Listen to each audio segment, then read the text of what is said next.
વડોદરા શહેરના ફતેપુરા 3 રસ્તા પાસેના વિસ્તારમાં પાણીની લાઇનમાં ફુવારા ઉછળ્યા હતા। પીવાના પાણીનું વેડફાટનું ઉત્તમ ઉદાહરણના દ્રશ્ય લીકેજ થતા રસ્તા પર થયા પાણી પીવાની પાણીની લાઇનમાં ભંગાણ થતા 3 થી 4 ફૂટ ઊંચા ફુવારા ઉછળ્યા હતા। અગાઉ પણ કેટલી વાર શહેરમાં આવી સમસ્યા જોવા મળે છે।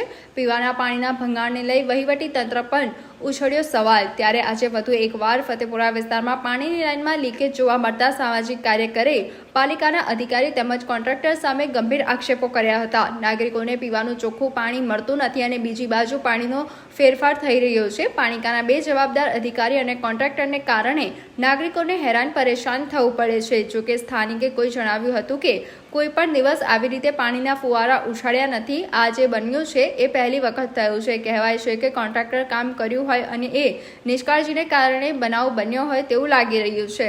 શહેરમાં આવેલ ફતેપુરા 3 રસ્તા પાસે આજે જે કહેવાય છે કે હજારો ગેલન પાણી પીવાનું પાણી જે વેડફાઈ રહ્યું હતું, ખાસ કરીને વડોદરા શહેરની અંદર અવારનવાર જળ એ જીવન છે, સાથે સાથે પાણીને વાણી વિચારીને વાપરવાનો આવા અનેક શબ્દ પર જ્યારે મોટા મોટા હોર્ડિંગ્સો લગાવવામાં આવતા હોય છે, પરંતુ સ્થાનિક કોર્પોરેટરો ધારાસભ્યો લાગી રહ્યું છે કે સૂઈ રહ્યા હોય તેમ દેખાઈ રહ્યું છે। આજે જે કહેવાય છે કે લોકોને પાણી નથી મળી રહ્યું, પાણી માટે વલખા મારી રહ્યા છે અને અહીંના સ્થાનિકો અવારનવાર કોર્પોરેશનની વડી કચેરી ખાતે રજૂઆત પણ કરી ચૂક્યા છે, છતાં પણ જે કહેવાય છે કે લોકોને પાણી નથી મળી રહ્યું। અને આજે સવારે 6 વાગ્યાથી આજે 11 વાગ્યા સુધી જે કહેવાય છે કે હજારો ગેલન પાણીનો વેડફાટ થઈ રહ્યો છે। તો ખાસ કરીને આવા કોન્ટ્રાક્ટરોને સસ્પેન્ડ કરવા જોઈએ અને આવા અધિકારીઓને સસ્પેન્ડ કરવા જોઈએ અને કોન્ટ્રાક્ટરને બ્લેકલિસ્ટ કરવા જોઈએ એવી અમારી ખાસ માંગણી છે। કારણ કે વડોદરા શહેરની અંદર અવારનવાર જે તે જગ્યા ઉપર જે ખોદકામ કરવામાં આવે છે, ખોદકામના કારણે જ જે પાણીનો વેડફાટ થઈ રહ્યો છે। એટલે ખાસ કરીને વડોદરા શહેરના મ્યુનિસિપલ કમિશનર સાહેબ, મેયર સાહેબ, ચેરમેન સાહેબને અપીલ છે કે આવા કોન્ટ્રાક્ટરો હોય, આવા જે કહેવાય છે બેદરકારી દાખવતા હોય